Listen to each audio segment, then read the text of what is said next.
Magandang gabi po, Luzon, Visayas at Mindanao. Walang bagyo pero apektado pa rin ang habagat. Ang malaking bahagi ng bansa na buong linggo nang inuulan. Pabugso-bugso ang malakas na ulan sa Metro Manila sa Quezon City. May bahagi pang binaha hanggang dibdib. Ang dahilan, mga baradong drainage na puno ng basura. Nakatutok si June Veneracion. Sa gitna ng baha sa barangay Santo Domingo sa Quezon City, nakita kong pasan ng 14 anyos na si Richard, ang 12 anyos niyang pinsang si Baile. Masugat po siya. May sugat siya. Asan ang sugat niya? Wala. Sa paa po. Sa dito. Ngayon po. Kaya hindi ka pwedeng mababad sa baha. Opo. Sa lagay na ito, kumupa na ang baha. Sa isang punto kasi ngayong maghapon, hanggang bewang ang baha rito, ayon sa monitoring ng Quezon City Hall. Ang ibang katabing lugar nga, hanggang dibdib ang baha. Kaya todo kayod ang mga tagalinis ng drainage sa kalsada. Madaling bumababa yung tubig kapag natanggalan na namin ng mga basura. Hindi nakakagulat, lalo't kada isang tao sa Pilipinas ay may na-generate na 0.7 kilo ng basura kada araw, ayon sa pag-aaral ng Department of Environment and Natural Resources o DENR. Kung susumahin, nasa 65,000 tons ng basura yan sa loob ng 24 oras. Mahigit kalahati lang ang nakokolekta. At least 52% of our generation, yun lang yung nakokolekta natin. But the rest, about 48% of our garbage generation, either napupunta sa waterways, napupunta sa water body, at yung mga iba naman nakakalat sa daan. At kung hindi masusolusyonan, tiyak magiging seryoso raw ang problema sa basura, sabi ng DENR. Kaya mahalaga ang waste management program at disiplina ng bawat isa sa atin. June Veneracion, nakatutok, 24 oras. Nagbabangka na ang ilang taga-Bulacan at Pampanga sa taas ng baha. Sa isang bayan ay hanggang leeg ang tubig. May natagpuan ding bangkay sa Occidental Mindoro na nahulog umano sa ilog. Nakatutok si Bernadette Reyes.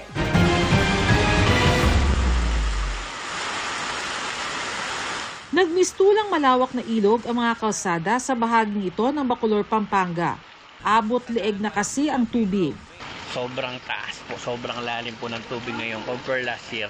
Ang ilang residente sumakay sa batya, pero may ilang nakabangka na. Malalim na naman dito. Pinasok na rin ng tubig ang mga bahay. Malalim po. Ito yung bukas na sa loob. Ayun, nagsitomba na. Ang dami na nagsitomba. August 9 pa raw nagsimula ang napakataas na baha roon at nararanasan pa rin hanggang ngayong araw. May mga nagbabangka na rin sa barangay Sapang Bayan sa Kalumpit, Bulacan sa taas ng baha. Ang walang humpay na ulan, sinabayan pa raw ng high tide. May ilang bahagi na hanggang dibdib ang tubig. Nilamon na rin ng baha ang kalsadang ito sa barangay Iriron sa Kalintaan, Occidental Mindoro. Stranded ang ilang sasakyan. May ilang sumubok tumawid pero mabagal at pahirapan ang pagdaan. Meron ding tulay na naharangan ng mga nabuwal na puno. Agad naman nagsagawa ng clearing operations. Sa barangay Poblasyon, umapaw ang ilog at umabot sa Anahawin Bridge.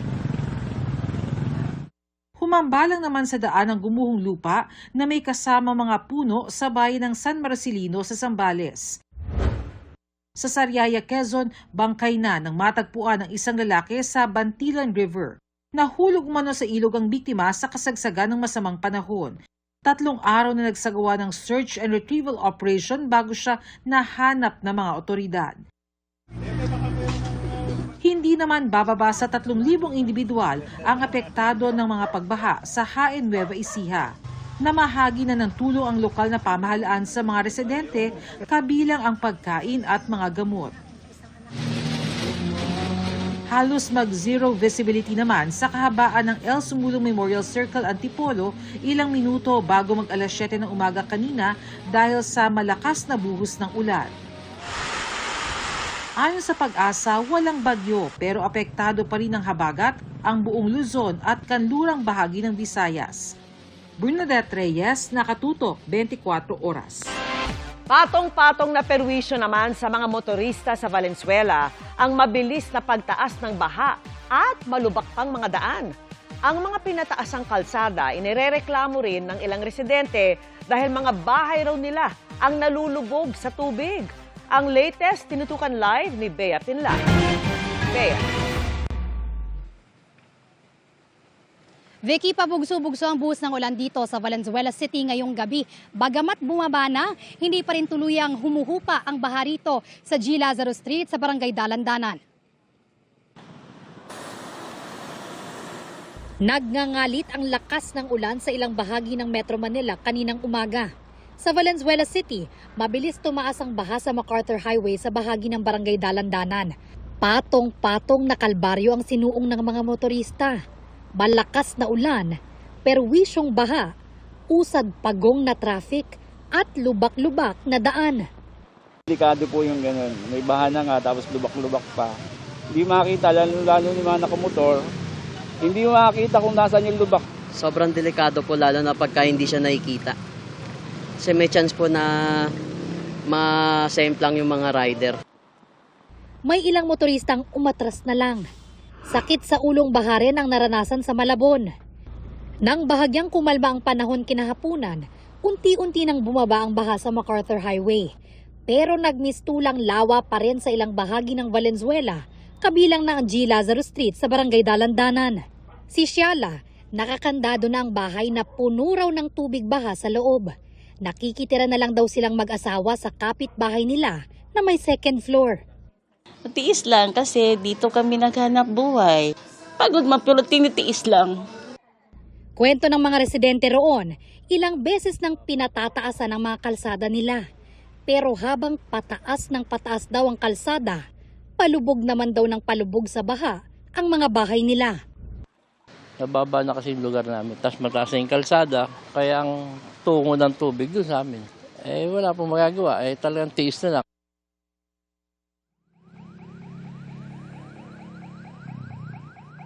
Vicky, sinusubukan pa natin makuha ang panig ng Valenzuela City LGU hinggil sa mga reklamo ng mga motorista at mga residente. Pero nauna na nilang sinabi na 100% functional naman lahat ng pumping station sa lungsod na makatutulong para maibsan ang pagbaha. Yan ang latest mula rito sa Valenzuela City. Balik sa'yo, Vicky. Maraming salamat sa'yo, Bea Pinlac. May tila mga ghost pensioner sa isang barangay sa Maynila. Ayon sa ulat, nakakakubra sila ng pensyon para sa mga senior kahit matagal ng patay. Nakatutok si Jomera Presto. Exclusive! August 21, 2022 o halos 4 na taon na nang ilibing ng kanyang pamilya ang nooy 84 years old na si Lolo Santos Conde, residente ng isang barangay sa Santa Ana, Maynila. Ang nakakapagtaka raw, mayroong nagkiklaim ng kanyang social pension na 500 piso kada buwan ibinibigay ng lokal na pamahalaan ng Maynila. Bukod kay Lolo Santos, may kumukuha rin daw sa pensyon ng kanyang bayaw na si Efren de la Rosa kahit 4 na taon na rin itong patay. Ang kapatid ni Lolo Efren na kukuha rin ng sariling pensyon ang nakakita na nasa listahan pa ang kanyang kapatid. Dito na raw sila nagtaka kaya agad silang dumulog sa Office for the Senior Citizens Affairs o OSCA ng Manila LGU. Doon nila nakita na may mga nakapirma sa mga pangalan ni Lolo Efren at Lolo Santos para sa payout ng January hanggang March 2026. Natuklasan din nila na hindi bababa sa 10 senior citizens sa nasabing barangay ang patay na. Pero nasa listahan pa rin ang mga kumukuha ng pensyon. The worst thing is, nakakapag-payout sila. And then may signatures pa. Ang malala, sir, napipirmahan nila, ang dinodoktor nila yung signatures. Ayon sa mga nagrereklamo, mga opisyal ng barangay lang ang may authority na maghawak ng dokumento at may kakayahan na magbigay ng payout. Mismong kapitan ng barangay daw ang lumapit sa pamilya ni Dara para makipag-areglo at igiit na wala siyang alam sa nangyari. Siyempre, imposible pong wala siyang alam kasi chairman siya. Biruin niyo, sir, 4 years. Sa 4 years na yun, kung hindi pa makita nung tita ko yung signature nung tito ko, hindi nila ide-declare yung mga senior na patay na. Nagmamakaawa yung chairman namin, biglang sabi na baka naman pwedeng iurong na lang kung anong gagawin. Ibibigay ko yung sahod nung dalawa, iurong nyo lang. Ilabas na tayo dun sa pera, pero sa ganong ginawa nila sa papa ko tsaka sa tito ko, maling-mali. hustisya.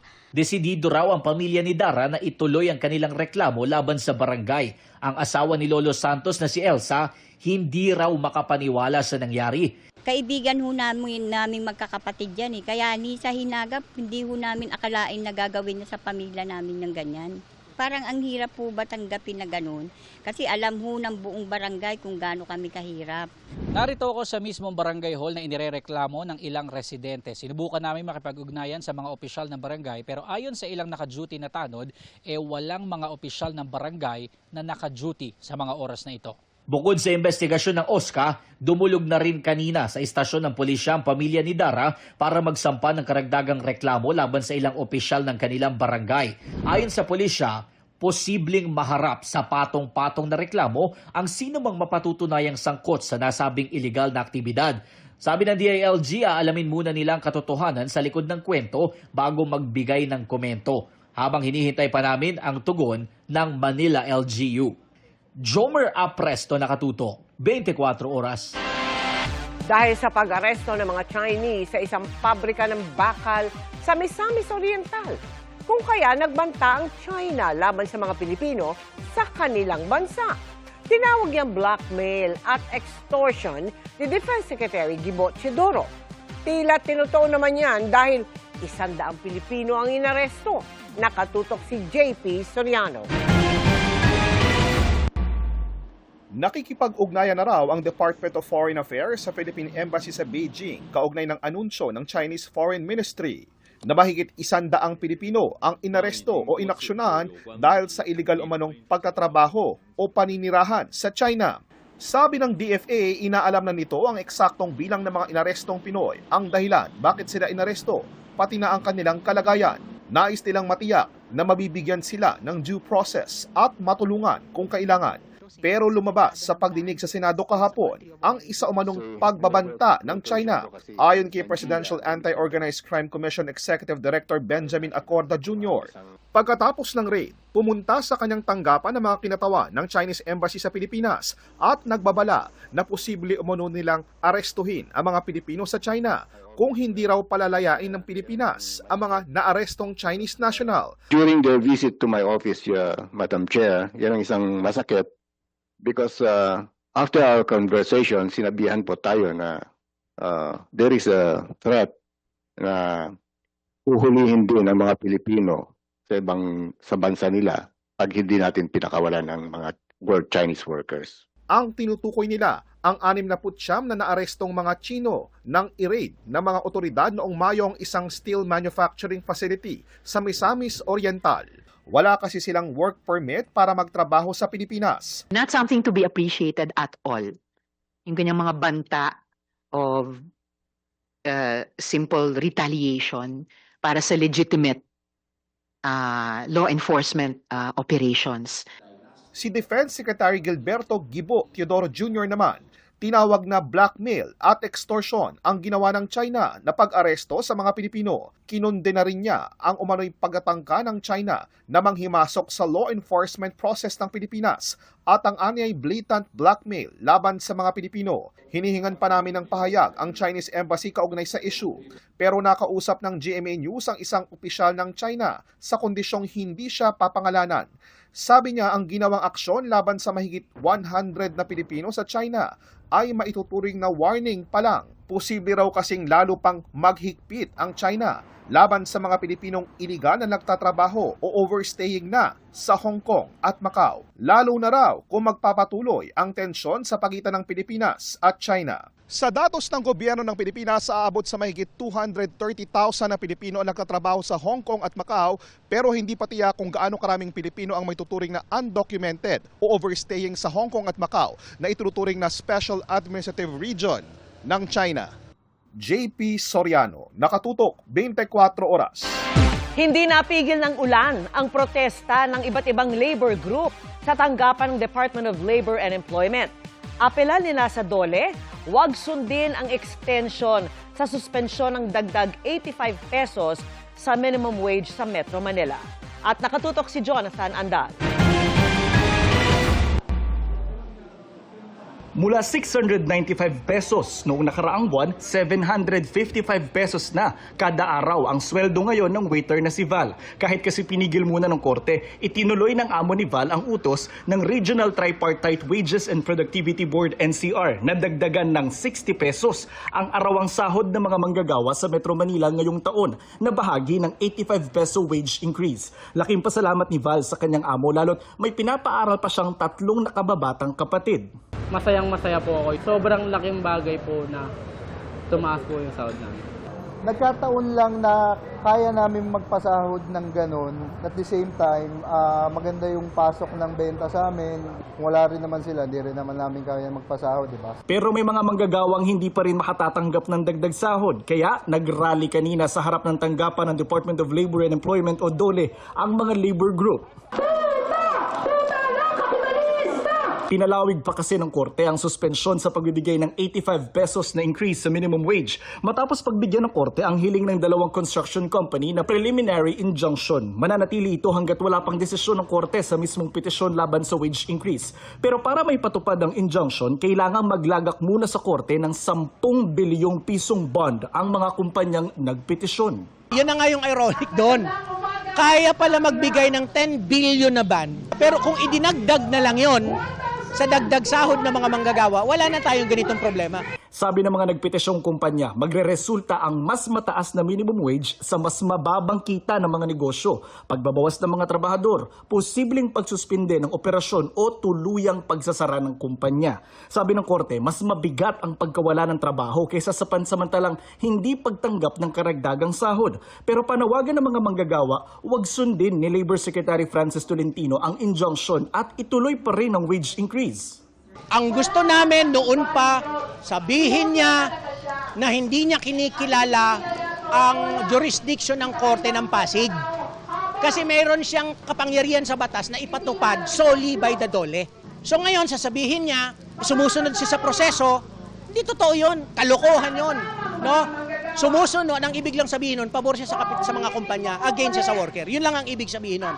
Kasi ayaw niyang gamitin yung kapangyarihan niya sa batas. Habang nagpo-protesta dito yung mga manggagawa sa gitna ng ulan, nakabarikada naman yung mga gwardya ng DOLE dito sa kanilang tanggapan. Gusto rin sanang makausap ng labor group si Secretary Tolentino ngayon. Sa social media naglabas ng pahayag si Tolentino. Nababahala raw ang DOLE sa desisyon ng Pasig RTC na tinawag nilang dagok sa katarungang panlipunan. Gagawin daw nila ang lahat ng legal na paraan para labanan at may pawalang bisa ang desisyon ng korte at ipagtanggol ang karapatan at kapakanan ng mga manggagawa. Sabi ni Tolentino, ang desisyon ng korte ay hindi lamang pumipigil sa dagdag sahod kundi inaalis ang pagkain sa hapag ng mahigit 1 milyong manggagawa sa Metro Manila. Narap-harapang kaming ninakawan ng 60 pesos na ang at the very least katumbas 1 kilong bigas. Jonathan Andal, Nakatutok, 24 Oras. Bukod sa Pampanga, may sinalakay ding pagawaan ng substandard umanong bakal sa Davao City na meron din umanong radioactive material. 21 ang inaresto, kabilang ang 10 Chino. Nakatutok si Jandy Esteban ng GMA Regional TV. Ikalawang pagawaan ng bakal na ito na sinalakay ng National Bureau of Investigation o NBI. Sa isang ito sa Davao City, katuwang nila ang Presidential Anti-Organized Crime Commission o PAOK. Ang dahilan, substandard ding mga bakal na umano'y ginagawa at dinidistribute mula roon. May mga natuklasan ding radioactive material sa pasilidad na ito sa Davao City, kaya mapanganib sa mga tao. The PNRI has confirmed the presence of these toxic substances and as well as in the operations, it was shown that PPEs were not used by the workers. Kaya kabilang sa isasampa sa 21 tauhan ng pasilidad ang mga paglabag sa Philippine Nuclear Safety Act, Toxic and Hazardous Substances and Nuclear Waste Control Act of 1990, Presidential Decree Number 1586 at Consumer Act of the Philippines. 10 sa kanila ay mga Chinese. Kabilang sa kanila ang mga corporate managers, supervisor, administrative personnel at technical personnel. 174 na Pilipinong manggagawa naman ang na-rescue. Bago nito ay may steel factory rin sa Pampanga na ni-raid dahil sa mga substandard na bakal at radioactive ding material. Na siya umanong supplier ng mga bakal ng gusaling under construction na gumuho sa Pampanga nitong Mayo. Kaya nangangamba ang PAOK sa mga nabentahan ng pabrikang ito sa Davao City. What if lahat ng building na yan biglang abutan ng sana wag naman. Hindi naman natin pinagdadasal. Yung kung sa isang building nga dyan sa Pampanga bumagsak wala pang lindol. Makikipag-ugnayan ang NBI sa City Hall para mas mapalalim pa ang investigasyon. I'm sure they have local permits also at the very least yung mga business permits niyan na issue dyan Tsaka yung mga work permit ng mga magtatrabaho dyan, may mga health clearance na hinihingi. Nilinaw naman ng direktor ng NBI na walang kinalaman ang pagpunta niya sa Davao City sa usap-usapan tungkol sa pag-aresto kay Senator Ronald Bato de la Rosa. Ang nahuli namin, hindi ba to bakal? Mula sa GMA Regional TV, John D. Esteban, nakatutok, 24 oras. Inihayag ngayon ni Pangulong Bongbong Marcos na tiyak na may i-endorso siyang kandidato sa pagkapangulo para sa election 2028 na tatapat sa nagdeklara ng si Vice President Sara Duterte. May napili na kaya siya? Nakatutok si Ivan Mayrina. Ngayong wala ng 2 taong natitira sa kanyang termino, tinanong si Pangulong Bongbong Marcos tungkol sa 2028 presidential elections nang humarap siya sa grupo ng foreign journalists. Mag-i-endorso ba siya ng makakalaban ni Vice President Sara Duterte na nagdeklara ng tatakbo? I will certainly endorse a candidate in the 2028 elections. Who that is, I cannot tell you because even I don't know. So, maaga pa eh. It's a little early for that. And we don't know. We only have, so far, we have only one person who has thrown their hat in the ring. Sa gitna ng mga naglilitawang survey, sinabi ng Pangulo na marami pang mangyayari sa politika. No. I don't really worry about surveys, quite frankly. It doesn't make any difference to me. I don't change my decision because of the survey. I take a decision because that's what I feel is the proper. Pero tiyak ng ang i-endorso niya ay dapat ituloy ang pagsugpo sa katiwalian. The candidate I will endorse will be somebody who I am confident will continue what we have begun in terms of the anti-corruption measures. Kaya hininga ng reaksyon ng foreign media ang Pangulo ng update laban sa dating Speaker at pinsang si Martin Romualdez na binanggit niya sa kanyang latest State of the Nation address. We leave it to the Ombudsman and now that you've asked me, I'll give him a call and see ask him how is it going. Nang tanongin naman tungkol sa planong pagtatayo ng Pax Silica AI Hub sa Tarlac, tiniyak ng Pangulo na hindi papayagan ng epekto sa kalikasan at pananamantala sa Pilipinas. What we are interested in is to benefit our people in terms of jobs, in terms of investment into the country, in terms of the advancement of our capabilities, in terms of technology, in terms of training, reskilling. Hindi rin daw paglayo sa China ang planong pagtatayo ng Pax Silica. Katunayan, bukas ang Pilipinas at umuusad daw ang usapan para sa joint exploration sa pagitan ng Pilipinas at China sa pinag-aagawang teritoryo. Kailangan lang linawin kung paano magiging sister ito. The Philippines needs additional supplies of oil and gas and we need to explore the possibilities. Ayon sa Pangulo, kapayapaan at stability ang habol ng Pilipinas sa West Philippine Sea. Kaya naman nariyan ang kasunduan ng paglalabas ng abiso tuwing magsasagawa ng resupply sa BRP Sierra Madre. Hindi raw ito paghingi ng permiso. Inusisa rin ng Pangulo tungkol sa yaman ng mga Marcos. Naiinit niyang hindi nakaw na yaman. The reason we won those civil cases is because they were proven to be not ill-gotten wealth. Kaya nga kami nanalo dahil napatunayan namin na hindi ito ill-gotten wealth. Tinanong din siya tungkol sa di pa umano bayad na Marcos estate tax, lalo't siya ang executor o tagapamahala ng estate o kabuang yaman ng pamilya. This is a family matter. The matters of state and governance are 1,000 times more important than any family matter. I've left it to the lawyers. Ivan Mayrina, nakatutok, 24 oras. Happy Friday, chikahan mga kapuso! Finally, naipalabas na sa Pilipinas ang award-winning animated documentary film ng GMA Pictures at GMA Public Affairs na 58. At extra special ang Philippine premiere na di lang dinaluhan ng mga bida, kundi pati mismo ng anak ng itinuturing na 58th victim sa Maguindanao Massacre. Makichika kay Nelson Canlas. This is the work of the devil. Mula sa iba't ibang film festivals abroad, tulad ng International Film Festival Rotterdam sa Netherlands, kung saan napabilang sa top 10 Audience Choice Films, sa Annecy International Animation Film Festival sa France, kung saan nag-compete sa Contrasham Features Film category. Sa Doc Edge Festival sa New Zealand kung saan wagi ito ng Tasting the Edge Award. At this week, tampok din sa International Film Festival for Human Rights sa Colombia sa International Feature-Length Documentary Competition. 58 ang GMA Pictures at GMA Public Affairs Animated Documentary Has Come Home para sa Philippine premiere at special screening nito sa 22nd Cinemalaya Philippine Independent Film Festival kagabi. Dumating para i-present ang pelikula ang bida nitong si Glyza de Castro, ang direktor na si Carl Papa, kasama si GMA Pictures Executive Vice President at GMA Public Affairs Senior Vice President Nessa Valdelion, ilang miyembro ng cast at members ng production team nito. Sinusundan nito ang buhay at salaysay ng anak ng isa sa mga biktima matapos ang malagim na massacre sa Maguindanao na nangyari 17 years ago. 57 ang nakitang bangkay at may isang hindi pa makita hanggang ngayon na hindi pa nabibigyan man lang ng death certificate.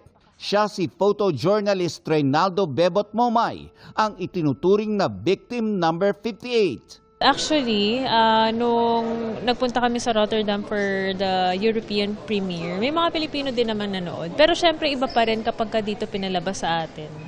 'Di ba? Iba pa rin yung impact. And I'm very excited na mapanood to ng ating mga kababayan dito, ng ating mga kapuso dito. I've been waiting for this moment actually. What made the screening special ay ang pagdalo ng anak ni Momay na si Reyna Fe Castillo, ang karakter na ginagampanan ni Glyza. Ito yung storya na way of getting the justice kasi nga hindi pa kami na-acknowledge hanggang ngayon. Yun yung paraan namin na makapag-move on. Full support din ang ilang mahal sa buhay ni late veteran actor Ricky Davao, ang bumida bilang bebot.